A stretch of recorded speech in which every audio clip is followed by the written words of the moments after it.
Hi there, and welcome to the United Kingdom's ITV, which stands for Independent Television, Channel Studios in Manchester. In this video, I'm going to tour the production set of the world's longest running serial drama, Coronation Street. But first, let's have a bit of context and history. Under 35s watching my channel may find this hard to believe, but in the UK, back in the early 1970s, late 1960s, when I was a small kid, we only had 3 TV channels to watch: BBC One, BBC Two and ITV. And that was in black and white only. Colour was invented in 1967, but wasn't predominant until the mid-1970s. The BBC was, as it probably is still now, the government's channel. Very middle class, staid and dull. ITV was better. It was privately funded, edgier, and its dramas more dangerous. But our story starts a decade before I was born, back in 1959. In late 1959, 24-year-old Lancashire-born theatre and radio actor and budding scriptwriter Tony Warren pitched an idea and a series of pilot scripts to Granada TV, Granada being a UK ITV franchisee TV company. Warren had noted that most drama on UK TV at that time was London-centric and very middle class.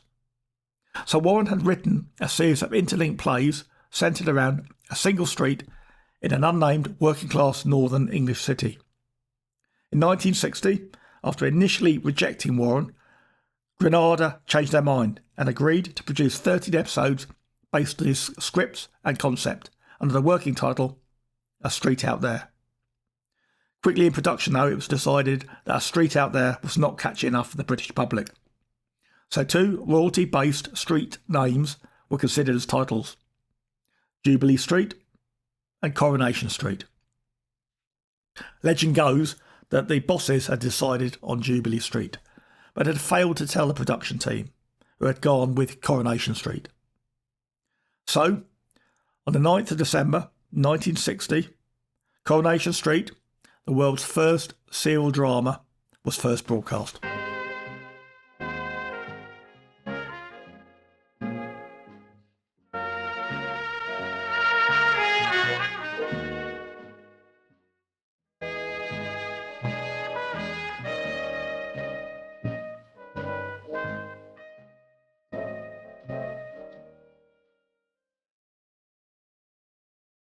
Coronation Street Episode 1 introduced the United Kingdom to young student Ken Barlow.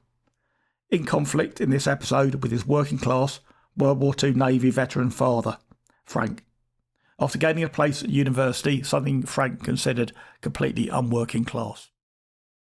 And fast forward to the present day, 2022. 62 years later and 10,643 episodes on, Coronation Street is still going strong. It is now a global brand, still immensely popular with people in the UK, but also now sold internationally to numerous English and non-English speaking countries. It's popular in Canada, New Zealand and Australia, and is now a multi-million pound franchise for ITV. And the student we met in episode 1, Ken Barlow, from 1960, is still a full-time character in the series 62 years on. Actor William Roach, who plays Ken Barlow, is now 90 years old, and he is the world's longest serving actor in a single role. Okay, subs and viewers, I have a confession to make at this point. I've always hated Coronation Street. There, I've said it. As a kid in the early 1970s, my mum was a massive Corrie fan, and therefore, as a family, we were forced to watch every single episode. Remember, in the early 70s, families only ever had one TV in the house. I detested Coronation Street back then. And me, as an adult, in 2022, like many people, I don't watch any linear TV anymore. So why am I making this video then? Well, firstly, I was invited to tour the set, and I thought it was a good opportunity. But more importantly, I imagine that you're considering visiting the set yourself and you want somebody to review it for you. But most importantly, I do accept that Coronation Street is a massive brand leader for the United Kingdom and thoroughly deserves its place in history as the longest running serial drama in the world. Well, enough intro. I think it's now time to go and do the tour and see the set for ourselves.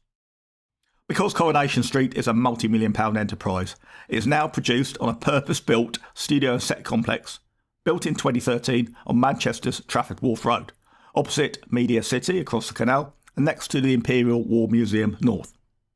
During the week, filming and production takes place full-time, but at non-production weekends, a partner company runs pre-booked tours of the complex. I've included links to this company in the description. Again, non-affiliate, I don't get paid for you clicking the links. It's for your convenience only. Tickets cost £28 per person and kids under 4 go free. Be warned, there are very limited numbers of places on these tours and they sell out very, very quickly, sometimes weeks in advance. But assuming you manage to get a ticket, at the start of your tour, you report here to the main security gate on Trafford Wharf Road. If you arrive by car, your only parking option is the Imperial War Museum paid car park about 400 metres to the east. Or if you prefer to walk, take a tram to the Imperial War Museum stop on the tram red line, or do as I did. Travel to Media City on the blue line and cross the footbridge across the canal. When you arrive at the ITV security gate, this is the scene that will greet you. Make sure you get here 15 minutes before your start time, and you will need your ticket QR code, either a paper copy or on your phone for the reception person to scan.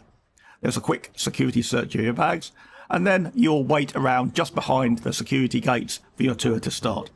Coronation Street studio complex is broken down into 3 main zones. The admin areas shown in grey on this map comprise of the car parks, utility buildings and workshops, etc. You then have 6 internal studios, and finally the external set. The tour is for the external set only. You will not enter any of the studios, or indeed any of the dressed set buildings on the external lot. And I'm sorry to disappoint if you thought you had a chance, but there is no chance of you encountering any of the famous actors during the weekend on the site. I think the tour groups are about 25 persons in total maximum, and the tour lasts a full 90 minutes. You will have a very knowledgeable tour guide to take you around the site. Ours was absolutely excellent, as you'll see in a minute. But remember, this is a working film studio, not a theme park. Nothing is laid on for you as a visitor, which I think makes the experience all the more authentic. Right, so we are on to Shop Sales now. You can see a few bits and bobs. Some of the kids' bikes. But in this studio here, this is number 6. This is the 6th one. It's a props department, so it's everything and anything that's ever been on Coronation Street. They never like to throw anything away. So you might remember Deirdre's glasses that were ordered by Ken. Yeah, they're all in there. Played by Anne Kirkbride, of course. She was great. But they've got the famous ducks in there. They've got mock guns in there. They've got all sorts of things in there. Everything, as I say, literally everything that's been on Coronation. After a quick walk around the peripheries, we're now on to the Coronation Street external set proper. For this video, I'm going to minimise the spoilers so I don't steal the thunder from your tour guides, because I want you to enjoy the tour for yourself firsthand. But what I'm going to show you is what you can actually see around the back lot. I'll warn you now though, be prepared to have a few of your illusions about the programme broken, such as how close all the landmark buildings are together on the set. It is skilled production and skilled camera work that makes Coronation Street appear to be a much larger district on TV. As I explained earlier, being a non-Coronation Street fan and somebody who's not really followed the programme for over 25 years, I was worried that 90 minutes would be far too long a tour on such a small film set. I was completely wrong. 90 minutes isn't nearly enough. Full marks also to the tour company for their concept of the tour. You will find that your guide will take you to a group of buildings, explain their role, history on Coronation Street, and then some insider anecdotes, but will then let you get on exploring around for yourself. Also refreshing to see is photography is not just permitted, it's absolutely encouraged. Your guide will even take photographs for you in front of some of the buildings on your phone or camera. Something that's really refreshing and completely different to other organisations I've worked with, such as English Heritage and the National Trust, who for no reason at all ban photography on some of their tours. Most of the externals on the lot are exactly that. They're just mock-up frontages, with all the internal action scenes being filmed in the purpose-built studios. There are a few exceptions, a few buildings which are classed as dressed sets, such as Webster's Garage. Obviously, you're not permitted to enter any of the sets, but you can film inside from the outside, and the level of detail of the dressing is absolutely fascinating. Whilst I'm sure you'll enjoy visiting famous Coronation Street landmarks such as the Cabin, Audrey's Hair Salon, etc., let's be honest, I know what most of you want to visit, and that's the most famous British pub in the world, the Rovers Return. And here it is.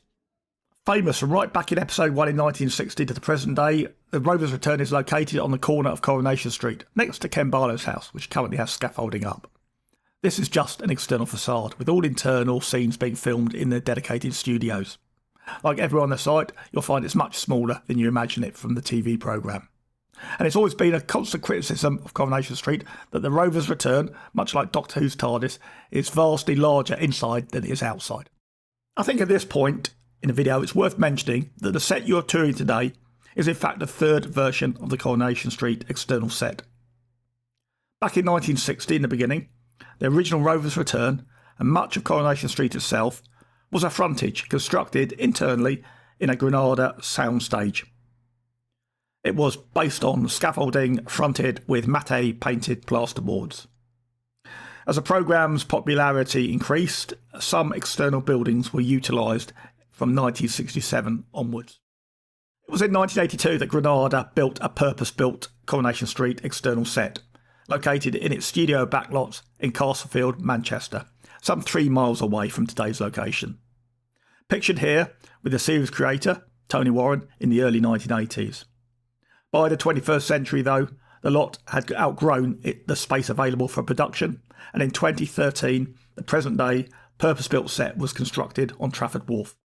In designing and building the new set complex, building continuity for the series was preserved as much as possible, but Granada did take advantage of the opportunity to redesign the Rovers Return to make it a more realistic size. Personally speaking, even as a non-Coronation Street fan, the opportunity to visit the best known pub in the world in person is probably worth the price of the tour alone. For my American subs, sorry, Cheers in Boston isn't even in the running. And I don't think I'm alone in this opinion here. It's well known that Her Majesty, Queen Elizabeth II, is an avid viewer of Coronation Street in her spare time. No, I'm 100% serious here. And Her Majesty has even visited the Rovers Return herself, here on the 60th anniversary of the series, meeting some of the cast. Obviously, the Rovers Return is the highlight of your tour and you'll spend most of your time here. As well as looking around, your excellent guide will tell you some really interesting stories about the history of the place. So I'll let you listen to our guide, who is brilliant, for a few minutes. Yeah, they're some of the most famous spaces. And then the Rovers have changed a lot over the years. We've had, since the last set, we've had an extra window added. There used to only be one window above, now there's 2. Just because so many people come and go and live upstairs. As well, to the right-hand side, you can see that green doorway. That was added in 1982. So gone to combat loads of complaints, because people were writing in complaining that if anybody was going for a tinkle, they were actually going in Ken Barlow's front room there at number 1. So they added that to battle those complaints, because, that's where people now go to the toilet to show. As well, the Rovers have had many famous faces come to the streets. We've had the likes of Sir Ian McKellen. You might recognise him from Lord of the Rings. He actually said it's the hardest job he's ever had, because The tour isn't just all about the big landmark buildings. The set dressing and attention to detail throughout the set is fascinating, and your guide will take time to point out all the intricacies to you. Take this bench for instance. On closer examination, you'll find it's actually a memorial bench to a Maxine Peacock. Now, if you're a Corrie fan, you already know this, but Maxine Peacock was a character, played by actress Tracy Shaw, who was murdered by Coronation Street psychopath Richard Hillman in 2003. Pictured here, being discovered by her screen husband Ashley. And then, of course, Ashley Peacock himself was killed in an explosion in the joinery 7 years later in 2010. Which makes for an interesting point. Actually, for a small street in a northern town, Coronation Street is more deadly than South Central Los Angeles, with over 209 characters meeting a dramatic and untimely death on the cobbles over the years. We're about an hour into the tour now, in front of the Nuttall's Brewery facade and the Streetcars Taxi Company offices. One of the interesting aspects of the set is the use of space, with some buildings just being facades and others, like Preston's Petals, being fully dressed sets with full internals. Note the wheelie bin inside. Coronation Street even has a dramatic bin day where all the businesses and residents have their bins on the street, with rubbish that is tailored specifically to that property.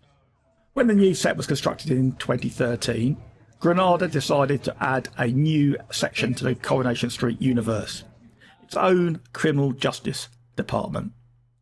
Not unsurprisingly, given the amount of murders and crimes on the street, in the drama, numerous characters either end up being arrested, questioned by police, going to court, or even serving prison time.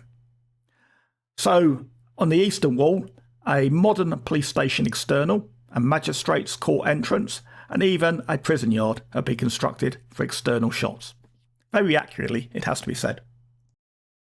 Whilst the Weatherfield police station front inquiry office is a dress set, complete with coffee cups and a packet of Hobnob biscuits, for the next Coronation Street character to report a heinous crime to the police, the court entrance is simply just a door and a mock-up.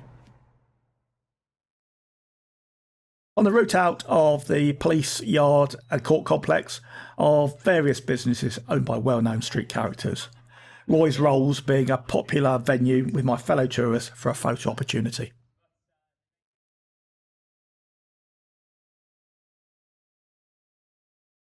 I believe this is the latest business to be added to the Coronation Street universe, and the latest mock-up on the set. Shuttleworth's Undertakers, added in the year 2020, owned by George Shuttleworth, played by actor Tony Maudsley. In fact, given Coronation Street's sky-high death rate, this makes perfect sense, and I think it'll be as busy as The Undertaker in Tombstone. When they extended it onto this set, when they moved from 2014 over here, they extended all of this. Just to add for more room, but it's quite a touching part because Eccleston and Hatzar actually worked, on the show. So Eccleston was in special effects and Hatzar was in costume design. So it's just a nod to say thank you for all the hard work. But yeah, when they moved all of this, obviously it was not painted anymore. It was at a completely different angle. So if you watch back before 2014, any of this, which isn't used. Well, this street was the last part of the tour, and our group dispersed shortly afterwards. There is a gift shop and souvenir shop you can visit on your way out, but it was less than impressive, to be honest with you. So what was my verdict on Coronation Street, the tour? Well, even as a non-Corrie fan, I thought the tour was absolutely brilliant, worth every single penny for the experience. And I'm not alone here. The tour has a near perfect rating on TripAdvisor. So well done to ITV for permitting it, the tour company for organising it so well, and for the tour guides for being such good company and such professional, knowledgeable people. If you want to come for yourself, remember it sells out really quickly, often weeks in advance, so book early for your visit.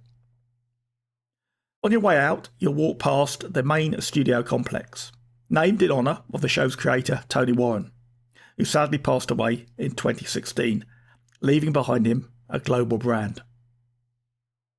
Thanks for watching. As ever, if you enjoyed my video, please click like, as it really helps me out with the YouTube algorithm. Also, if you're interested in this, maybe you'll be interested in my other content, so feel free to check my channel out. Thanks, bye.